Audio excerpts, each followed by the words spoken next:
Thank you for watching us on YouTube. But did you know that if you're on the go, you can get the full show as a podcast now? You can get our morning breakdown of the most important topics facing our country, news not being covered by the mainstream media, interviews with change-making progressives, and info on what you can actually do about all this.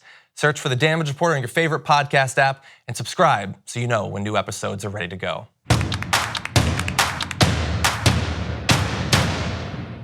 This has to do with mass gun violence. A big study of FBI data on nearly 250 active shooter incidents since the year 2000. Almost 900 people wounded, 718 killed in these incidents, and it compares the lethality and number of people injured when the shooter has a semi-automatic weapon versus a non-semi-automatic weapon. For those who are not familiar, a semi-automatic weapon is one in which a pull of the trigger both discharges a bullet and also recocks the weapon so that another pull of the trigger will fire another bullet, rather than you having to do something else in the interim. It allows, obviously, for more shots to be fired in a smaller period of time. And the most important, I guess, headline version of this is that gunmen with semi-automatic rifles wound and kill twice as many people as those using non-automatic weapons. They mean non-semi-automatic there. Although the chances of dying if shot were with either type of weapon are the same. So I just want to be clear about one thing. I'm a little bit confused about their data because in that particular sentence they say semi-automatic rifles. In other areas of the study they say semi-automatic weapons. There are semi-automatic pistols as well. Right. So the most important takeaway is that when people have this type of gun, they're able to injure more people, obviously because they can fire more bullets, hit more people in a smaller period of time. Yeah, so I mean, let's talk about that first. Yeah, so I mean, it's so as far as adding to that being, I guess the difference between a rifle and potentially a handgun is that the number of bullets you can get before you have to reload it. To some extent, right? Yes. So generally, clip size in a rifle is going to be larger.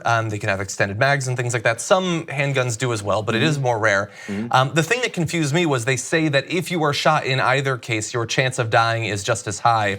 And that's where I think they might be conflating semi-automatic rifles with semi-automatic weapons. A semi-automatic rifle is going to have a larger caliber bullet than most handguns and thus do more damage. But a semi-automatic handgun is just by nature of its semi-automatic status not more damaging than a revolver or something like that. Yeah, I was wondering if it meant the damage of the bullet or potential to get shot quicker. But there's no question that if you get shot by an AR, it's going to do more damage than a Glock or something like that. They're bigger bullets. They cause fist-sized injuries. We've talked about that before on the show. Let's break down how this actually plays out in particular instances, though. The average number of people wounded in semi-automatic attacks totaled nearly 6 versus about 3 in attacks with a non-automatic weapon.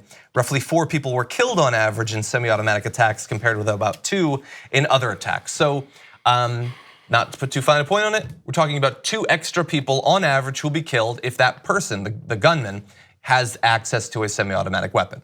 So when we are talking about whether people should have access to certain types of guns, this is the human cost per incident that we're talking about on average. So I guess the benefit for having semi-automatic weapons is, I mean, since the uses that we taught a lot are hunting and self-defense, intruders, things like that.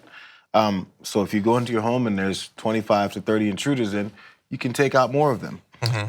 If you're hunting wild animals, ducks, maybe some deer, if there's about a pack of 30 deer, you can take down more of them because you need your semi-automatic weapon to make sure that they don't all get away. Yeah. Or there's a good use for semi-automatic weapons where you can kill more people.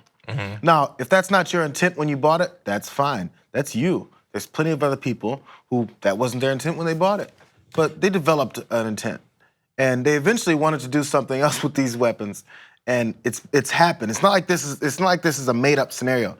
It's happened. Yeah.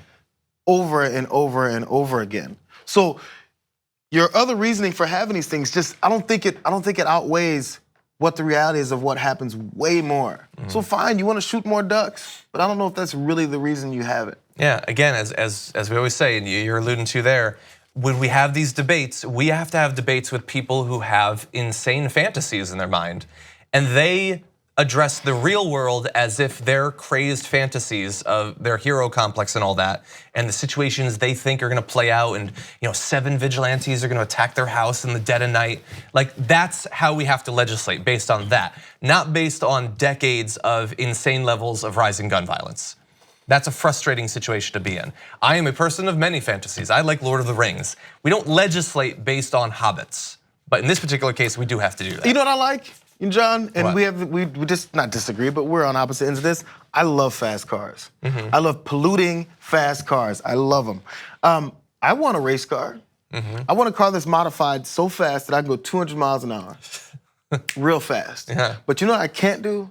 I can't modify my car to make it go 300 miles an hour on the street. Yeah. The police will see that. They can tell certain cars that have modifications on it that are probably illegal, and they can check it out and be like, oh, you're not supposed to have this on your car. And I'm like, hey, I'm a red-blooded American. I like to speed. That's a fantasy of mine. But you know, people die, and they kill other people when they do this sometimes because they don't really know how to control cars to get that fast. There's reasons for laws. Yes. So we can have them in other arenas as well. Thank you very much for watching this clip from the Damage Report. If you liked it, don't forget to subscribe to this channel and ring the bell on YouTube to get notified of our new videos. And catch the Damage Report every weekday at 12 p.m. Eastern, 9 a.m. Pacific on TYT Network on YouTube TV.